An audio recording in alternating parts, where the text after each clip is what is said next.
The barge, which is set to accommodate 500 asylum seekers, has been likened to a quasi-prison and is now docked in Dorset. The arrival of the controversial vessel comes hours after the government's illegal migration bill passed the Lords.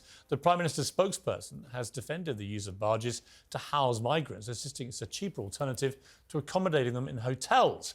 Well, I'm joined now by the political journalist Ava Santina and the TalkTV presenter Richard Tice. OK, Richard, barges for asylum seekers. When you look at it, it does look like a floating prison. Are you comfortable? That's how completely comfortable. Let me tell you why. Asylum seekers? Because this barge has been used as an accommodation barge for 30 years.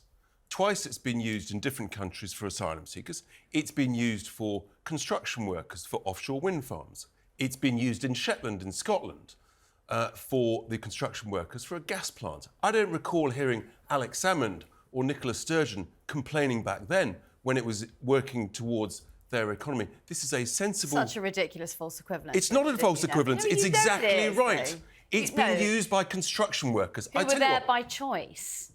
Like they weren't fleeing war and persecution, were they? We know that many of these are economic migrants, and they made the choice to come here, Ava. So that completely dissolves. It's so dull sometimes I tell you what, having this it's argument. Not dull. Because you it's not dull at all. No, because you're so just... why is it appropriate for construction workers, but not appropriate for people who've come across the English Channel? Because firstly, they were there by choice, and secondly, the reason that these people have come here by their own choice. They could have stayed in the safe country of France. To use this barge is because it looks intimidating and it looks unappealing. Absolute nonsense. Yes, it's been used as an accommodation barge for 30 years, and no one's complained. Okay, I tell you what, I'm going to make an offer. Why don't we suggest? I'll go down to the barge. Here's my response to you. They've doubled the number of people on the barge to what it's normally housing. So that's a fact. That's actually not true.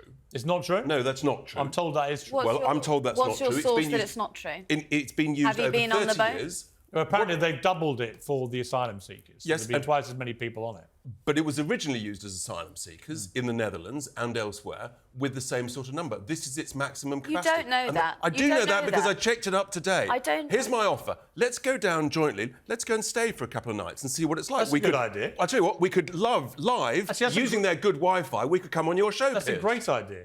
I'm not going to go and torment people who have already been through so much. It's not a question of tormenting, it's about learning the facts. These are people, we're talking about people who fled war and persecution, and we're talking about them as if they're just sort of objects and movable. Well, isn't the problem? They're not all legitimate asylum seekers. Yet, we know that last year, for example, of the people that came on the boats, about a third were economic migrants from Albania. They weren't actually from war-torn countries at all. So that's not statistically true. And let me speak to that for one moment. Why isn't the Home Office employing more people to process asylum seekers? People who come over with claims. Why well, are we I agree with. Yeah, we're only processing at the moment, what they're doing... They're just people. They're just processing them very slow because they're incompetent and woeful.